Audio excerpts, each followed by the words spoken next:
সবাই বলে কোনো ধর্মই খারাপ কথা বলে না। ইসলাম একই কথা বলে। কেন তার সমস্ত পৃথিবী তৈরি করতে 6 দিন লাগলো? আপনি 9 মাস পরে জন্মাবেন।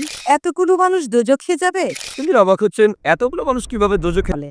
বোন, আপনি বললেন সব ধর্মে ভালো সব কথা থাকে, কিন্তু মুসলিমরা আমাকে ইসলাম গ্রহণ করতে বলে কেন?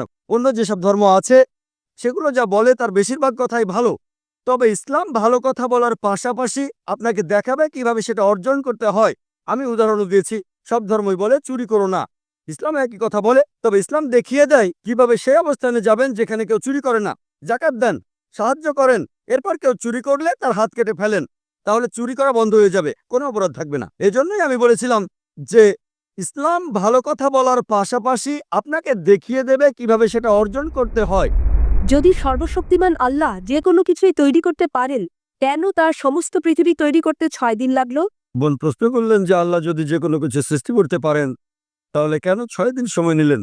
বোন, আল্লাহ যদি চাইতেন একদিনে সৃষ্টি করতে পারতেন, তখন আপনি বলতেন যে কেন একদিনে তৈরি করেছেন, 6 দিনে কেন নয়? কারণ আল্লাহ 6 দিনে এটাই বানাতে চেয়েছেন। কোরআন বলে যে আল্লাহ যা ইচ্ছে করেন তাই সৃষ্টি করতে পারেন। অনেক আয়াত আছে, আল্লাহ বলেন কোরআনে সূরা আলে ইমরান অধ্যায় 3 আয়াত নম্বর 59, إن مثل عيسى عند الله كمثل آدم خلق من تراب ثم قال له كن فيكون।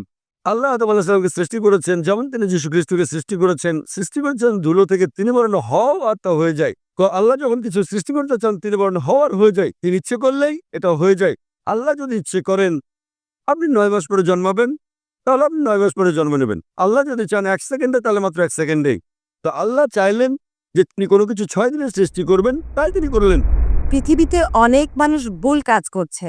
আমার ভাবতে খুব অবাক লাগে, এতগুলো মানুষ দোজখে যাবে? তিনি অবাক হচ্ছেন, এতগুলো মানুষ কিভাবে দোজখে যাবে? আমাদের এই জীবনটা হলো পরীক্ষা। আপনারা যদি ভালো করে দেখেন যে নিচু গ্রেডের পরীক্ষাগুলোতে বেশিরভাগ ছাত্র পাশ করে, তবে উপরের লেভেলে গেলে সেখানে পাশ করাটা কঠিন।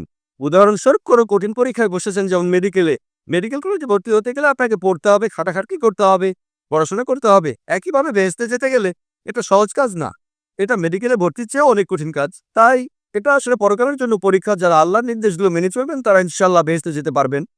আশা করি মনে উত্তরটা পেয়েছে।